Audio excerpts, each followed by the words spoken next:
All right. Hello and welcome to Encura's Navigating Change Conversation Series, Special Edition Building Research Resilience Strategies for Sustainable Impact. My name is Katie Barber, and I serve as Encura's Associate Deputy Chief Executive, and I'm thrilled to spend this time with you today. In today's rapidly changing research environment, resilience is essential. Research administrators are on the front lines, helping institutions navigate shifting priorities, safeguard continuity, support researchers, and sustain impact when challenges arise. Our session today will explore practical strategies to build a more adaptable, secure, and future-ready research enterprise, so progress continues no matter what comes our way. Before we dive in, it's my pleasure to introduce our panelists.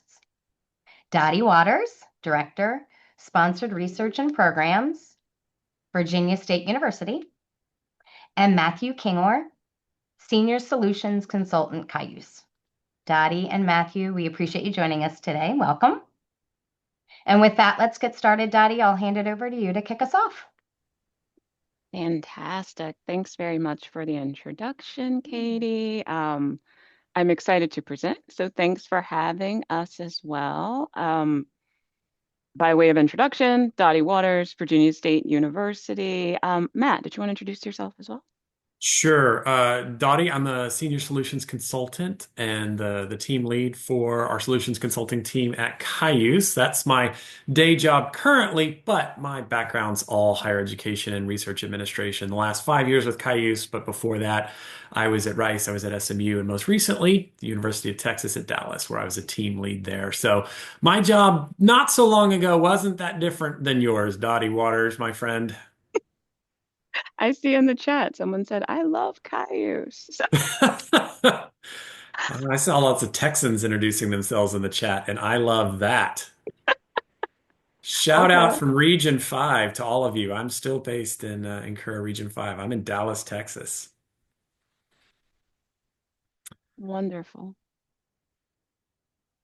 Well, Um, today we are going to go through the three pillars that create a resilient research enterprise. We're going to talk about diversifying funding. We're going to talk about reducing manual work.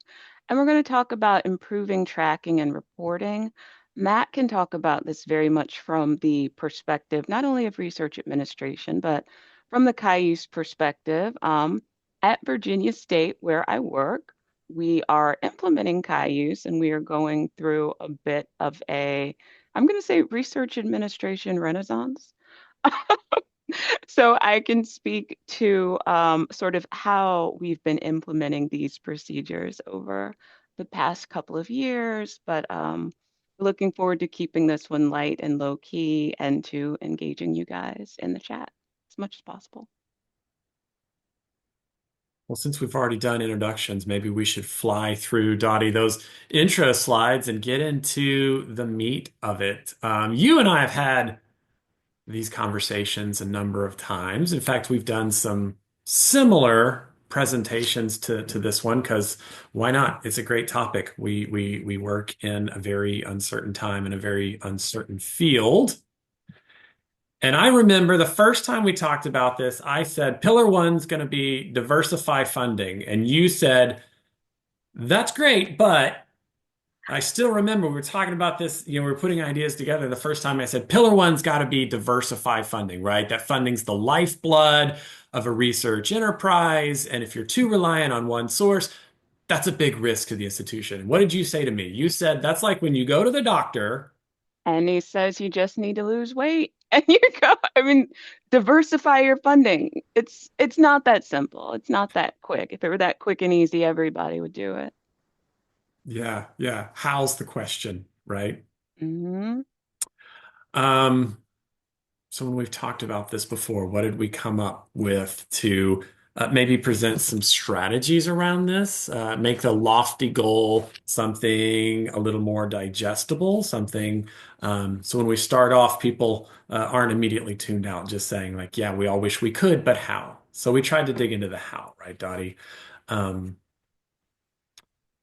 Staggering, applications. There are so many, and especially when I think of the federal agencies, cyclical deadlines. Um, just as a question tangential to this, outside of this, just balancing workflow. Like, wouldn't it be nice if, you Mm. know, you have a heavy NIH portfolio if everyone's not applying to the same one October deadline, right? When it could be three times a year, but we know travel and teaching and things kind of push people into these one deadlines. Are there incentives, ways we can educate our research community as administrators and say, we need to spread this out a little bit? So that's one way, not only to balance our workload, but maybe start to diversify, just sort of diversify those cycles.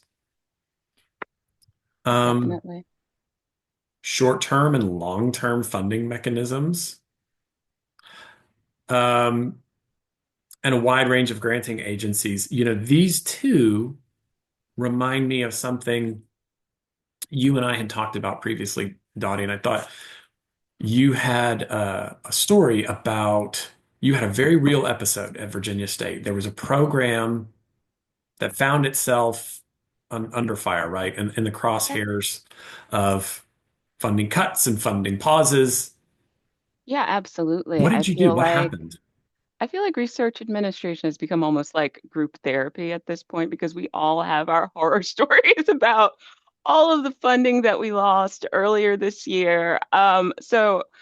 My institution was no exception, and one of the programs that I was most worried about was our C Campus program, which provides childcare for students who all they need is childcare in order to go to school.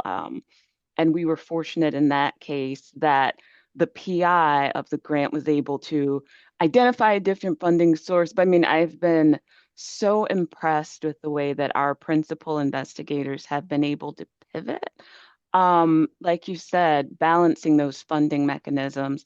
I was also able this morning, thanks to Cayuse, to use Cayuse's reporting feature to present to one of our colleges sort of where their funding gaps are going to be and how they're dependent on one or two funding sources. So just being able to give that overview so that the folks who are doing the work can make intelligent, informed decisions.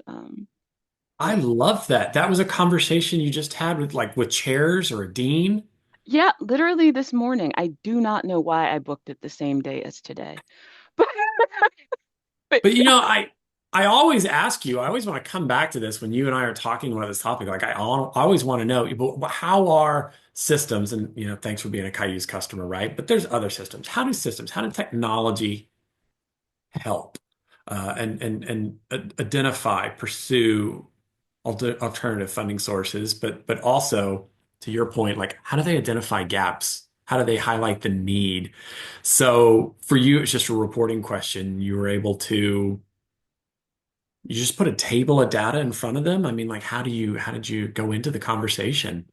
yeah. Well, this was as part of a training session. So this was earlier this morning where I had quite a few people in the room and we were able to sort of brainstorm together and come up with untapped resources for funding. So very much at the beginning, but I had taken the report and just compiled it into a pie chart and said, we are extremely dependent on federal funding.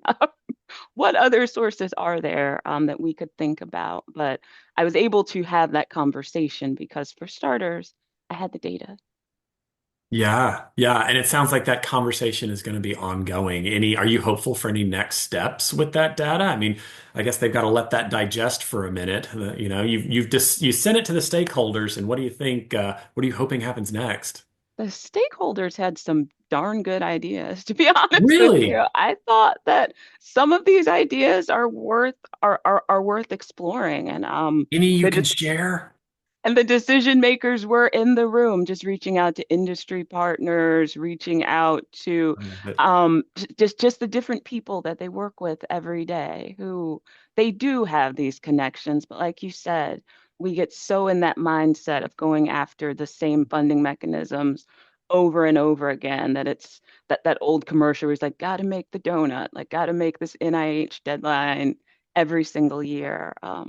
So Yeah, where I used to work, federal funding was the bread and butter, and it probably is for a lot of our audience. But Right.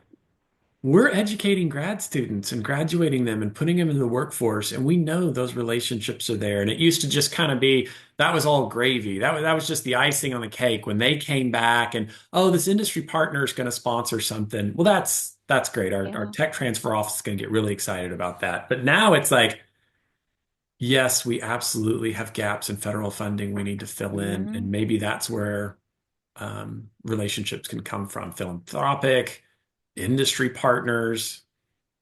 I love it. I love it. For sure. And at least from your experience at Virginia State in that conversation, chairs, deans were receptive to this. Yes, which was very gratifying for me. I was like, I saw that dean just nodded. Exciting part of my day. Chalk up a win for OSP. That's a cultural win too. That's a little more cachet for you in the future. Like, remember when I had that training and helped you identify gaps, and we immediately came to some good temporary or smaller packages that were going to Yeah. smooth out the wrinkles. Now I need you to stop asking me to waive indirect cost. It's not going to happen. Absolutely.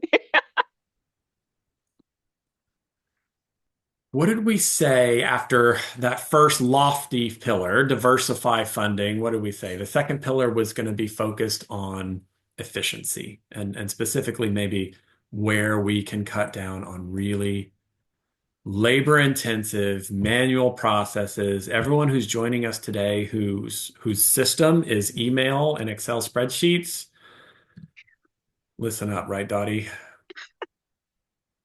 Well, you were there at one point, right? Before you had electronic administration system. How were you running your office? I knew you back then. I talked to you back then. I was going to say, I am preaching from the other side. There is a life after email and DocuSign and whatever else that spreadsheets, shadow systems. There's certainly something on the other side. And the more that you can automate your workflows, the more that you are freeing up resources to have higher level conversations like where is our funding coming from? Where are we award heavy? Where are the gaps? When you're not entering numbers in a spreadsheet or sending emails back and forth to get access to documents. In when I was in my video game metaphor phase, I can't get away from them. I said that this reminds me of that old game Tetris, where you Yes. get so used to doing line after line after line. And when I was a kid, I cleared one line at a time, but there's nothing more satisfying than stacking up all the lines and knocking them down with that one well-timed straight bar. I think that the more that we can accomplish more tasks with less effort, that the better off that we are, and the cleaner our data is for that matter. I love our comment in chat, by the way. I'm following along there at the same time. Tetris can be meditative. Oh gosh, yeah. It's one of those good games you play to just unplug for a second. Right. But we don't want managing a research enterprise in the portfolio to be like Tetris, right? It's a perfect analogy because you do if you have to. You work through line after line. That's reactive. You're just putting out fires. You go into work every day. You're like, I don't know what I'm going to be working on. Like whoever Right. calls, that's what I'm going to do. I'm going to have to put out the fires. Um, but that's a very manual way of working. Everybody tells me, right? I work for a technology vendor, and so I have these conversations all the time, and everybody tells me they want a software solution to make them more efficient. Well, of course you do. No one wants to be less efficient, but what are you going to do with that time back? And I love people's answers when you really get them to think about what value as an administrator can I provide to this institution if I'm not answering 50 emails a day Right. or um, reconciling spreadsheets because people are floating around their shadow systems that get sent back and forth. No one's logging into a central place to track and report a source of truth. They've got their own trackers and none of them Right. line up. And so you're reconciling everybody's best efforts.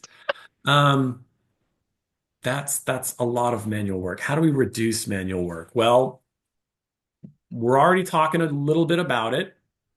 this was your experience, I hope, recently, organizing the data, getting some analysis, getting that data to tell stories, right? So you can't stop being reactive until you're proactive. And a better way of saying that, and one of my favorite Dottie Waters quotes, what do you always tell me? What gets measured? Yeah, what gets measured gets done. So we track it, we measure it, we make sure that we're up to par. So far as organizing our data and automating, I see that Christine asked, like, what does this need to look like? How do you appropriately automate? And I see that Deborah put the very relatable example. It's not just 50 emails a day, but all 50 emails are urgent, Yeah, all caps, due yeah. today, it's on fire. So yes, how can we get things out of my inbox and into a centralized system? And I do think that looks different for everybody. For us, just having a single place where PIs can sign in and do their proposal, track their award, see their documentation. Now I wake up one day and we can track sub awards in there. It was like Christmas. So so just having this one place that people can go to have as their central source of information. And when they do call and it is urgent, to know that we're looking at the same thing, has been incredible and has certainly, I still get too many emails every day, but it's certainly decreased the number of emails that I'm wading through at the end of the day. But I think within your organization, it is about identifying those pain points and figuring out what would take the most burden off your plate. Yeah, somebody called this out in chat, and Janine, you're spot on, right? Automatic workflows are great, except when old ways of thinking get pushed into the new online system. Mm, And that is possible. Sometimes, somebody's idea or the institution's idea of a system is just digital paper. right. Um, that's not a savings, right? You save the time of sneaker routing. You're not running across campus anymore. But if you're just sending things back and forth in DocuSign, which is kind of a silo and it's kind of hard to track. Hmm. You called this out. I think I try to mention it every time. You called it out already today. A system should provide some access. It should provide some transparency, right? More than being just digital paper, it should be a collaborative workspace. And those are very different bars. Yeah, definitely. I'm finding more and more now that we have Cayuse, I'm trying to get more and more people working in there. What I didn't expect, but I'm so pleased to see is like HR wants access now, accounts payable, budget. Like people are going, how do I get in that system where all the documents are so that I can see what you're looking at? And of course, I'm going, I am more than happy to share this knowledge with everyone. That's the hope, right? Like people will start lining up asking for access. I mean, you get over there's a give and take, right? You got to get them over the hump of adopting new technology. We've got one more tool to learn. Yes, yes, you Oh, do. I sure. feel your pain. Let's live in that moment. I'm not going to dismiss that.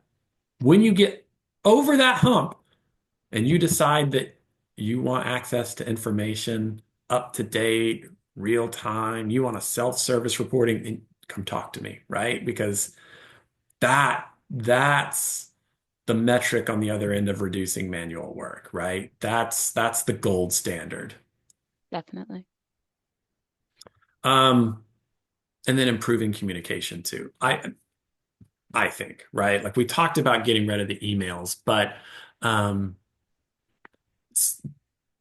this pillar around reducing manual work is not just lowering the volume of emails, but providing good, productive ways for people to communicate. How can technology and systems, I think, because I always advocate for technology solutions, how can technology organize that communication, preserve a trail, an audit Right. trail, reducing risk in the long run by having a clear communication chain that's part of a record. Emails get lost in people's inbox, so they don't get acted on. And six Hmm. months later, you're wondering why did we set it up that way? And I don't know, I think somebody okayed it by email, but I don't know where that email is. Right. or that person doesn't work here anymore, and I think they said it was good, but well, it's not the most fun I've had. I'll put it that way. The chat is pretty funny and pretty spot on right now. Sometimes trying to automate systems can feel like more work, but I guess really um, it it takes it takes metrics to get it right. You've got to know what you're getting into a system for. You can't just put systems in place for the sake of putting systems in place. Um, And something I used to complain about as an analyst, honestly, that's really stuck with me. Um, a pet peeve of mine is feeling like I'm spending more time proving I did my job than actually doing my job. So I do think if you are experiencing more hurdles or more challenges just from like documenting that you did it or checking the box, that can be quite frustrating in our line of work as well. what about Dottie, what about those teams that are part of the larger enterprise that are a little bit short-staffed, that are under-resourced, right? And here I'm thinking Talking about my team, we're under-resourced. not just the central office, right? But what about those units that do a little bit of research, but not enough to justify Yes, an admin who's a specialist as a grant administrator? Can a system definitely. help us support teams that are short-staffed or under-resourced? Absolutely. And I am really enjoying some of the departmental administrators that are just sort of stepping up and learning more and helping out. One or two, I think, need to plan to take the CRA exam. I know I say that to everyone constantly, but if you haven't yet, guys, get your certification. Same. I'll second that. Yeah, get your CRA certification. Studying for it makes you better at your job. The credentials make you a more hireable, promotable candidate. Mm-hmm. And I want to look ahead at the next pillar, pillar three, before we put it all together. We'll try to define a resilient research ecosystem before we're done. But next step in getting towards that goal as we navigate change, improve tracking and reporting, right? If your system doesn't do this, your system's not worth the price tag, right? So comprehensive, active, accurate tracking, I think are essential. We've already been talking about to benefit resource management because some areas, some sectors are going to be understaffed, under-resourced. Mm-hmm. Providing accountability and transparency, I think is a good thing. I think that's what gets the buy-in and ultimately can push the institution into a place of data-driven decision making, right? That's definitely the gold standard. I mean, that's where we're all trying to get to, is where we know that we're looking at clean data. We're all making the decision and moving along the same path toward the same goal. I know that it's frustrating getting there, but once we get there, that's definitely the best place to be.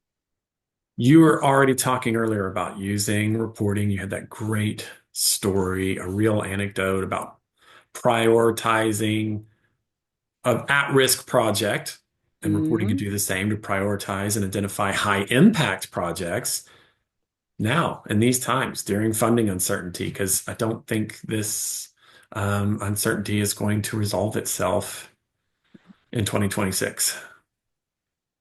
Yeah, I think I wholeheartedly agree with you. But yes, improved tracking has done a lot for us. Also, the ability of like Jean just pointed out, the ability of people to track their award processing time, the fact that PIs can now sign in and see where things are in the process, and they're not, for example, calling me to ask where things are in the process, has also been a game changer that I wasn't expecting. It's tough. I mean, I do think we should as administrators, we should hold ourselves accountable. I think those metrics should be out there. We want to know how many times a proposal came in less than 5 business days for review, or whatever our threshold or ask is of the research community. And I think we should hold ourselves accountable, yeah, and put those Mhm. metrics out there too about how long did it take us to route something, to set up an award when the NOA came back. My gut tells me, most of the time it's not sitting in the central office because I've met through Incura nothing but the best, most motivated people that want Mhm. to be supporters, that want to advocate for research. That doesn't always mean saying yes. I mean, it's about. I always used to joke like, my job is to, not have to testify against you someday. Um,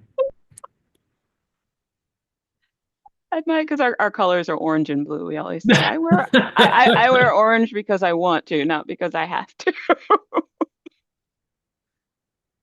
I think you do track those award setup times just as much as you track those proposal intake times, and it's worth putting that out there and being transparency. My gut tells me what you're going to see is what I've seen over and over again is that it's sitting on a chair's desk, a dean's desk, and they're well intentioned, but they're incredibly busy and they have their hands in everything and they wear so many hats. Yeah.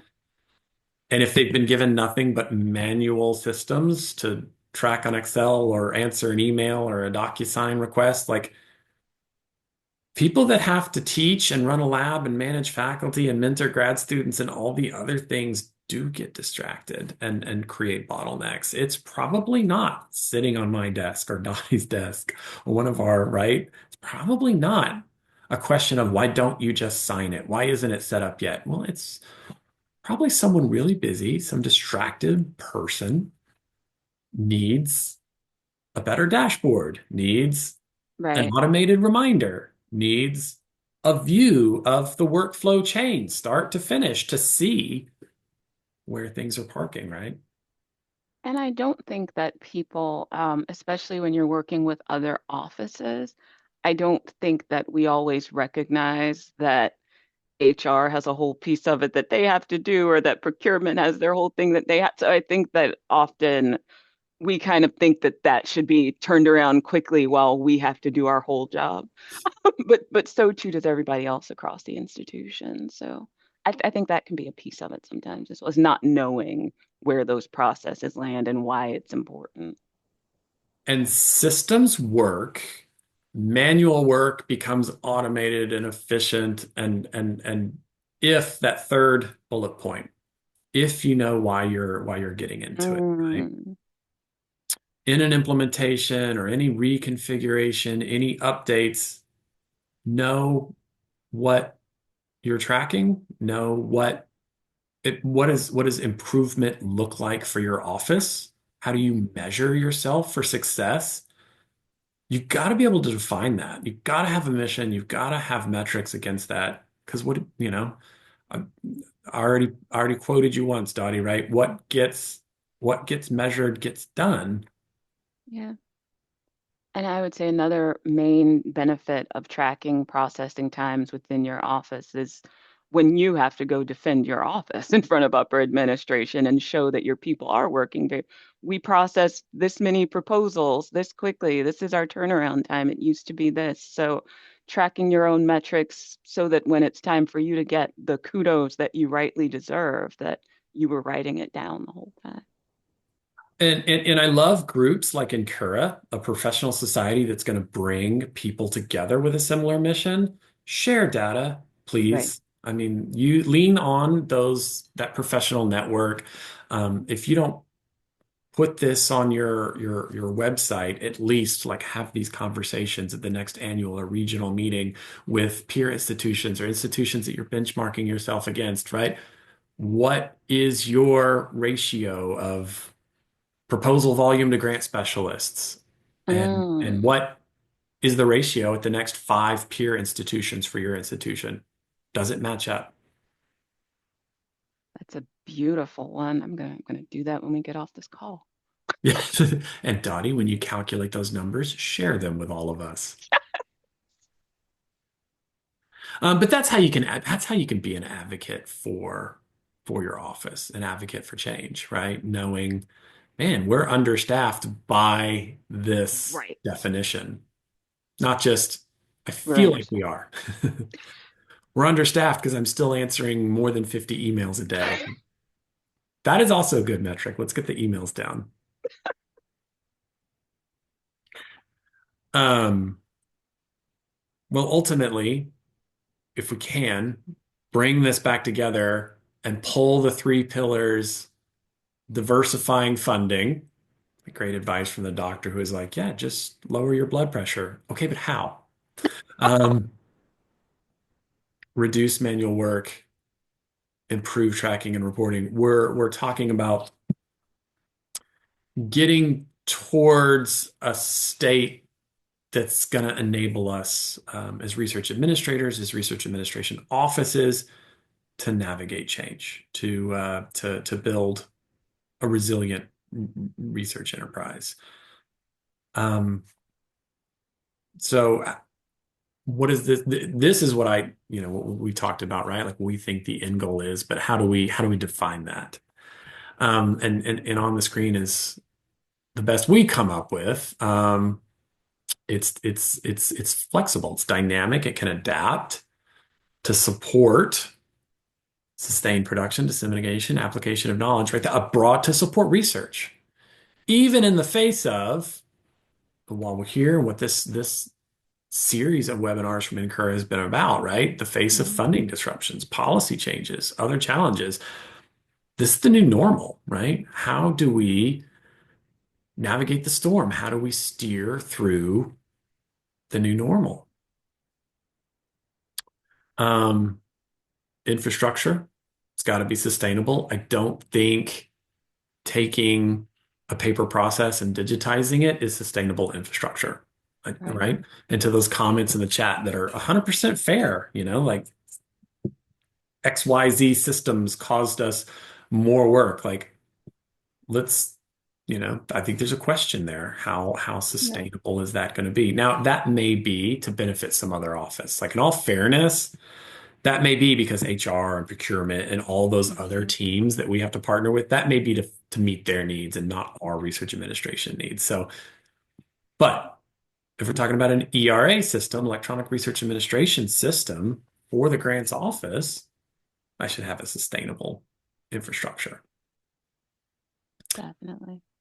Um, I think we know a resilient research ecosystem by its culture, Hmm. um, and its capacity to change. Someone mentioned in the chat, one of our colleagues, one of our friends here today, had talked about, um, not just changing for change's sake, but and not just digitizing paper, Right. making sure that efficient systems are lean. Um, well, they'll have the capacity for adaptation if they are. Certainly. I will say Leanne in the chat has set the bar extremely high for proposal to staff ratio. 5,000 proposals and 12 staff. You have my respect, girl. 5,000 proposals to 12 staff is wild. Next time I see Leanne at the annual meeting in August, I'm gonna look for you. Coffee's on me because you need some caffeine. Oh goodness. But yeah, Matt, I second everything that you said about being sustainable, about being collaborative and open, and about being able to expand as needed. Because just because you are making do with the staff that you have submitting your 5,000 proposals, if your upper administration is going, next year we'll do 10,000, you got to go, wait, wait, wait. This is not sustainable. So I think that's a very good choice of words and very relevant information.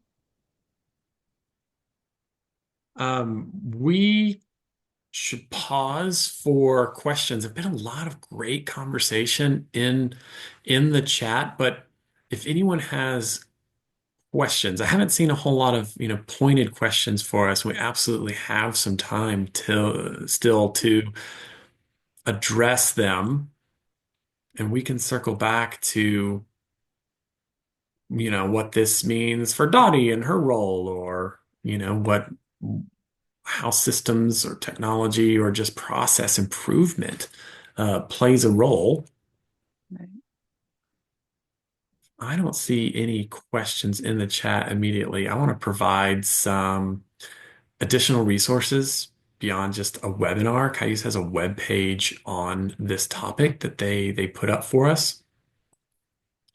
Research.cayuse.com, research resilience. Scan that QR code on your screen, or Google resilience and research for some extra tips, some resources there. That's all free, and you definitely don't have to be a Cayuse customer to access that and read through what's available there. Any parting thoughts, Dottie, as I'm just scrolling? I'm going to scroll the chat one more time and see if there's questions there. There's at least one good one. Institutions that don't have the resources laying around to get a full Cayuse system. Any suggestions for those guys?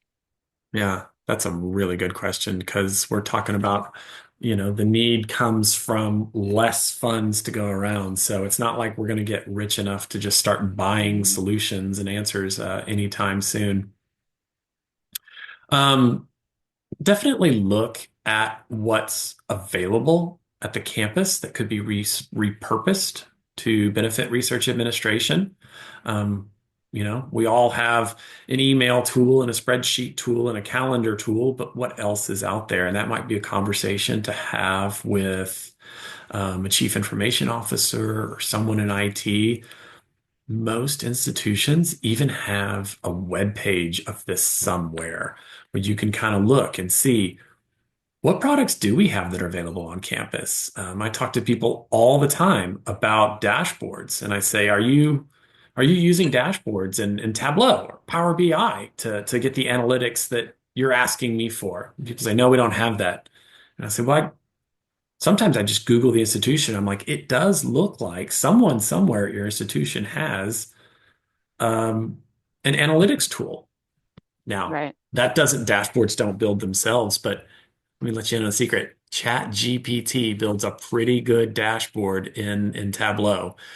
Use generative AI, ask it to take a data stream and code a dashboard.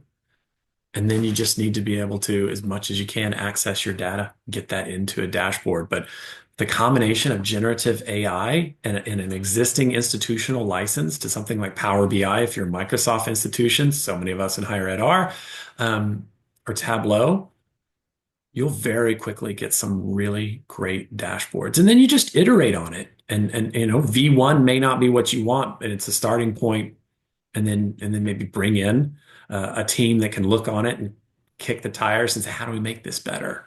But that's the first thing that comes to mind. So many times, the other hidden software license that sometimes a research office doesn't know about, and this can help diversify funding. Sometimes the libraries have a grant search tool. Sometimes they have, there's a number of good ones in the market for searching, identifying new sources of funding. Those subscriptions don't always go through and aren't always owned by the Office of Sponsored Projects. Reach out to your librarians. They have so many search tools. They may very well already have a grant search tool. And that's another license that you can put in front of the grant community, the research community, and say, we need to diversify funding. How do I get you logged in here searching for the next different kind of sponsor? Now the questions are coming in. Uh-oh, I said too much. What do we? Jason would like examples of automated workflows in research administration. He's like, I'd love to automate it. What?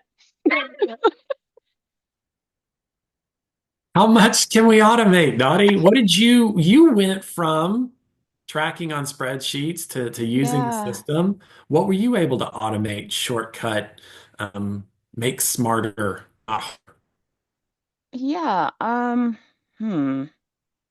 Jean's idea of using a ticketing system is one way of doing it to track your tasks. I have tried using like Planner to track tasks. What I've been more focused on is just the way that paper moves around the institution. Like, how many Rounding. people can Yeah. I inform that the award letter is here without sending out 50 million emails? How many people can figure out that the proposal was submitted without having to reach out to a bunch of people? So I've been more focused on what 20 years ago would have been in a manila envelope, getting that between people without having to, you remember, come on, I getting. do. I started in research administration in 2008. I was at Rice University in Houston, Texas. By the way, I had no idea what the job was when I applied for it, and the Did interviewer called any me of up. us? You don't know what this is, do you? No. Um, I learned that an institution that at that time, they're a Cayuse customer now, but at that time, they were still sneaker routing paper forms. You'd have department admins or a fiscal officer from a college running over to OSP with like a piece of paper with an ink signature on it. Like, what is this? Definitely, definitely. So we're all a step up from that, I'm Yeah, sure. yeah. Poor Teresa started at NYU. They gave her a computer that still took CDs. The CD-ROM. Oh man. Uh, One of our colleagues, Martina, asked about Pillar One, and that's worth circling back to the bullet point that said commercialization of research. We didn't dig in a whole lot there. We talked a little bit about how industry partners can diversify a portfolio that may rely heavily on state or federal funding.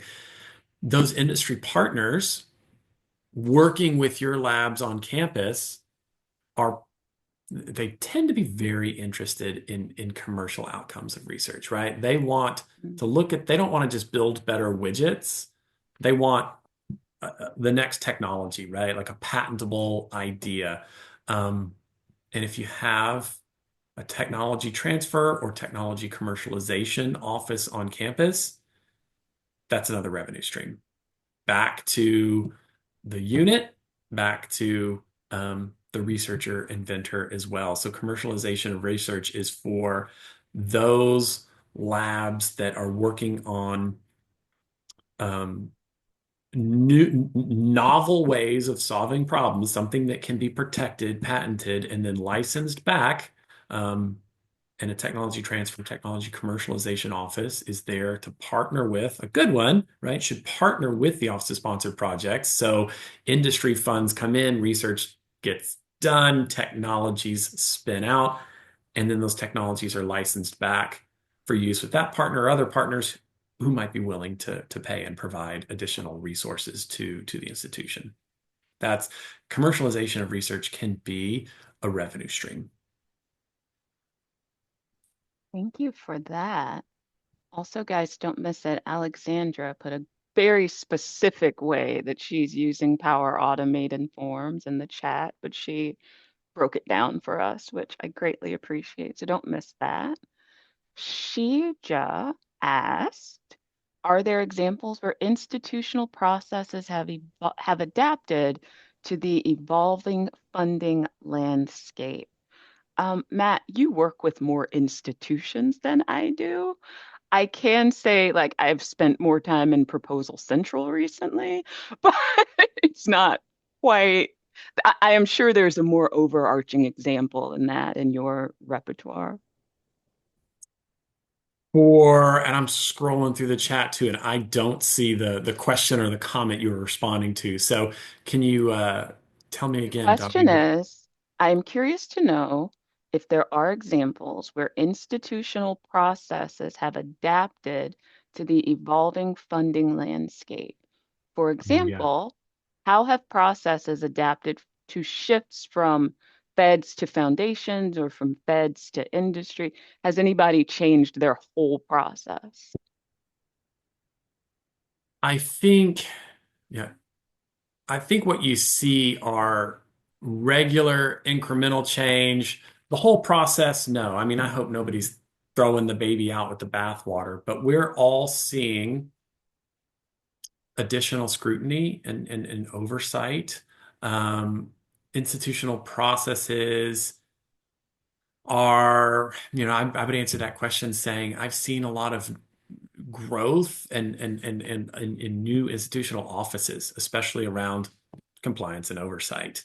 Mm, Um, I don't think two out of three of the institutions where I work, when I was there, um, even like less than 10 years ago, I don't think they had a dedicated export compliance officer. And that's a regular title and office I see now. And I see on listservs regularly hmm. this year, people were trying to hire export control officer. Did you see that too? I was like, I have. I've seen everybody's that more trying and to hire an more. export. This is a new office that just now has a very good reason for being is now necessary. But that's the kind of maybe not a specific process change, but like more like an org chart change. It Right. necessitates a new cog in the compliance machinery.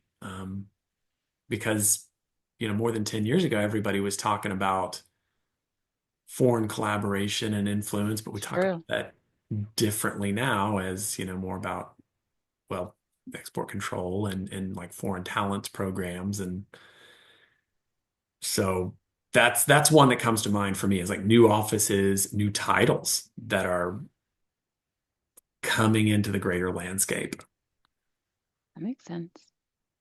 Tom K in the chat. We finally found him. He's the one person who dreamed of being a research administrator when he grew up. There's like a children's book that every year at the Incura annual meeting is on, I swear, I think it's on sale. It has been the last 2 years. I've seen it in the like out front of the exhibit hall, and it's like a children's book about like what is a research administrator or what does my daddy do it's something I like think I that. did see that. I So did good, see that last year. so good. Okay. Got lots of good comments. I don't know if I see another question. I've seen more than one commenter in the chat. I'm going to call this out using Smartsheet and bragging about, if you are on PDFs that need to be uploaded in DocuSign, like if you have a Microsoft Form Stack or Smartsheet, that's a much smaller lift. That's a nice incremental change to get something at least where people can log in. Maybe more than one user can access. They can save something in draft stage. My biggest pet peeve about PDFs is that if you think about like a pre-award office needs and it's driven by proposal deadlines, if someone's got to fill out a paper form or just digital paper, which is a PDF, just to let you know what they're working on, right? It's going to be on their desktop for weeks and weeks while the details come together and they get it just right. And then they're going to send it to Mm, you and you're going to complain, why am I seeing this at the last minute? Well, because they had to fill out a whole form and they spent, you wish you'd seen it more than 5 days before the deadline. But if it's a paper form, a PDF form, if everybody's got to answer all the same questions and then send it in to you, it's time wasted where you're not intervening to provide assistance and guidance right. if they've got to complete something and send it to you. There should be like a good system that's more than just digital paper, something that's going to, that second pillar, like um, really enabling um, more efficient work, less manual work. Um, it's got to be a collaborative workspace. And I said that before, but like I just want to underscore that again, right? It's got to be users can work together, they can get on the same page, and someone like a PI that's distracted and drawn in many different directions with different priorities, they should be able to put details out there and get some real time like feedback and guidance. Like as administrators, we should want to see early and often those opportunities and not just say, fill this form out and send it back to me, right? Because that's going to take them too long to get back to you Right. and you're not going to have time to do your job. That's actually true. And I hadn't thought about that with PDFs. So thanks for putting that out there. Connie, hey Connie. At Wash U, apparently, they have been proactive and have increased their faculty support team so that they can find federal funding. So they said, wait, we need to throw more money at this, not less, which I think is great. A wonderful thing to hear from Awesome. your senior Awesome. administrators. Someone recommended in the chat, one of our colleagues, Dottie, just commented, I like this suggestion. This had not occurred to me. So, um, Janine, an internal auditor. I think that's a really interesting suggestion. She said, get an internal auditor, General counsel. and GC involved too, because they can tell those who are territorial that they are not needed in the approval process. Well, I like the idea of, I know, yeah, good luck with that. Good luck telling people they're not needed in the approval process. But I like the idea of doing an internal audit.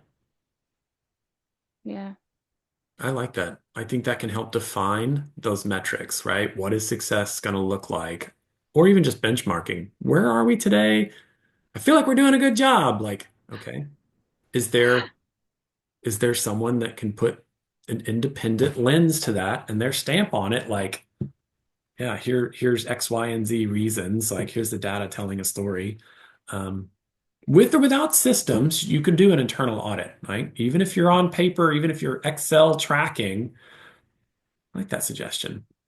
for sure. I love, especially since we're winding down in terms of time, I'm obsessed with Jerry's question.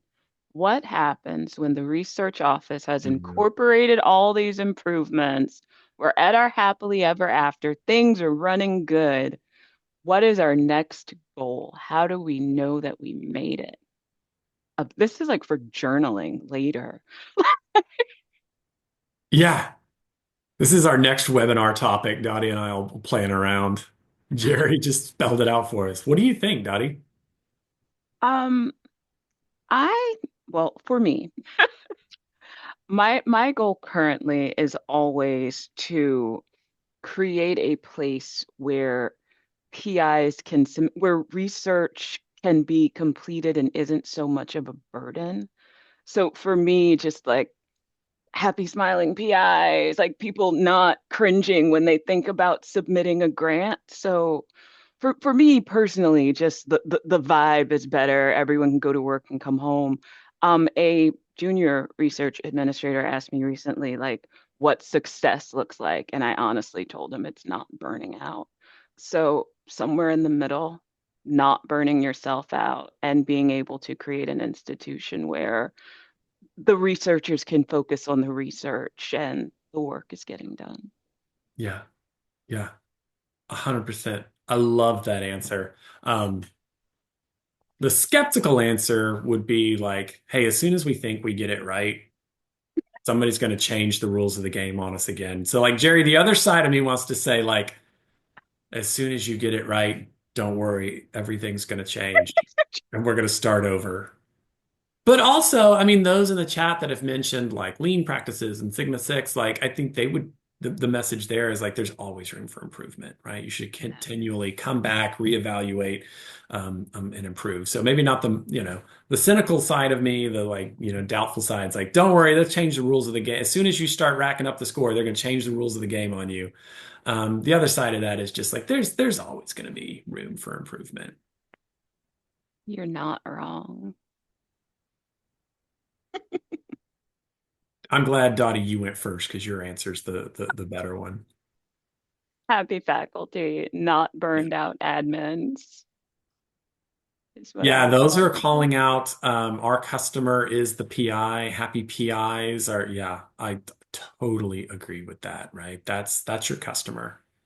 Mm. That's if your research office is going to be a service office, right? You can be the research police or you can be a service office Right. and see the PI as your customer. I love that. I see that more than one person commenting that in the chat.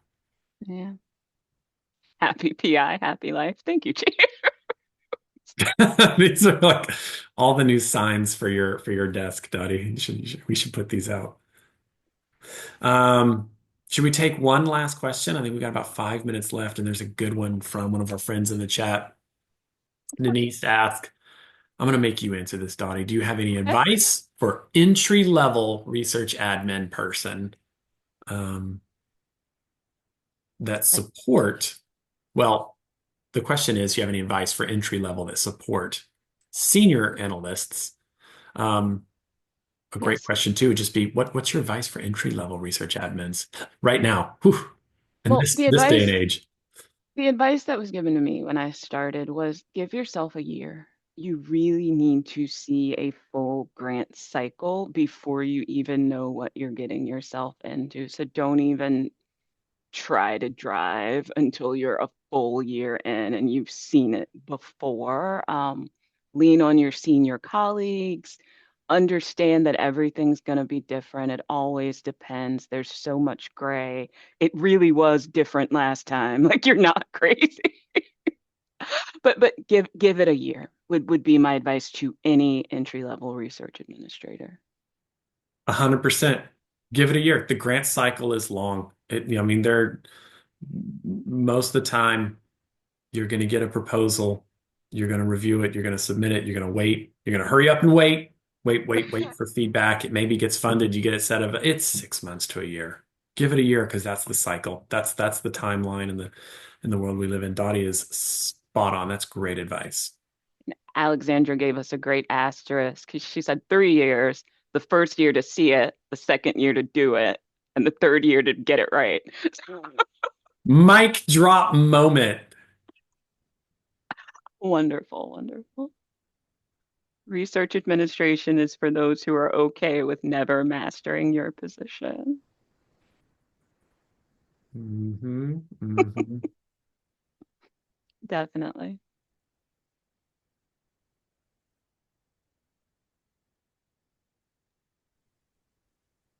Let's welcome back Katie here at Thanks, the Katie. Thank you, Matthew. close to the Thank you, end of our Dottie. time.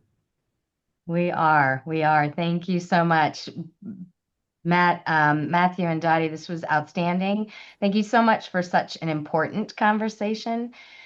The slides and the recording of this presentation will be posted to the Ancura website. It's www.ancura.edu under the Changing Federal Landscape tab within 5 business days. We hope that you'll join us for the final program in our Navigating Change series, and it'll be held on Tuesday, December 16th. Hot Issues and Grants 2025 Recap and 2026 Outlook with Guild-Tran and Attain Partners. And thank you all again for your important work you do every day to keep research moving forward. Your leadership strengthens resilience across the research enterprise. And together we ensure that discovery doesn't pause when challenges arise. We look forward to being with you all again and wishing you all a wonderful and restful rest of your day. Thanks, Ancura. Thank you, friends and colleagues. Thank you. Everyone.